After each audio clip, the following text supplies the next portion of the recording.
Burkina Faso has seen frequent attacks by armed groups since 2015, which, according to the United Nations, have killed nearly 20,000 people and displaced more than 2 million people. Nearly 4,000 displaced people from Burkina Faso have taken shelter at this camp. Many of them are worried about their relatives still trapped in the conflict areas back home. The Black Stars have 8 more qualifying matches to play. The next game is against Mali in June. Fans hope the team will bounce back stronger. Nabil Ahmed Rufai, CGTN, Accra, Ghana. Ghana loses about 2 meters of its coastline every year to coastal erosion. According to UNESCO, nearly 40% of Ghana's coastal land was lost to erosion between 2005 and 2017. Hundreds of people in this community have already been displaced. Experts blame rising sea levels linked to climate change and other human activities.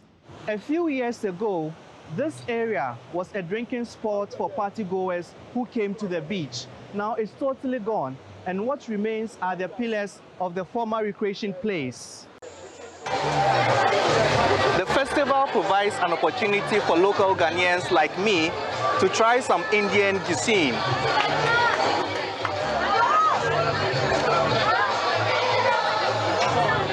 It's my first time eating this masala toast, and it's delicious.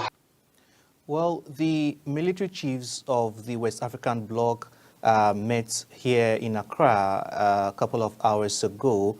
About 9 of them from the West African region really attended this particular meeting. Niger, Burkina Faso, Mali, Guinea, and our correspondent Nabil Ahmed Rufai has more from Accra.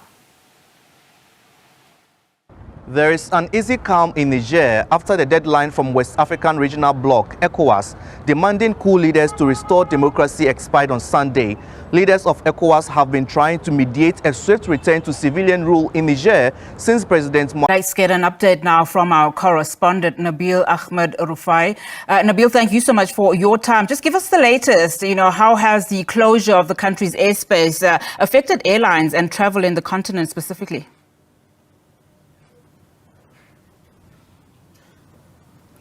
Well, indeed, the closure of Niger's airspace is mainly to prevent any flyover by the ECOWAS military intervention. So for now, it's really a distraction.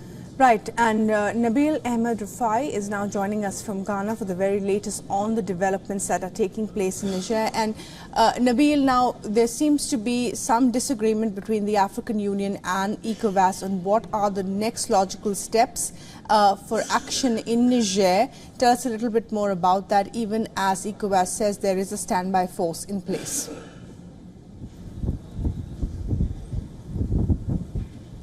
Well, indeed, here in Accra at the Bema camp, where the Ghana Armed Forces base is located, at least 9 Chief of Defense staff across West Africa are locked up in a meeting discussing the operational plan for the standby force if it should be activated to go to.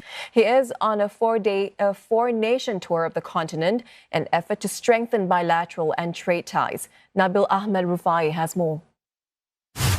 This is the first visit by a Japanese Prime Minister to Ghana in 17 years.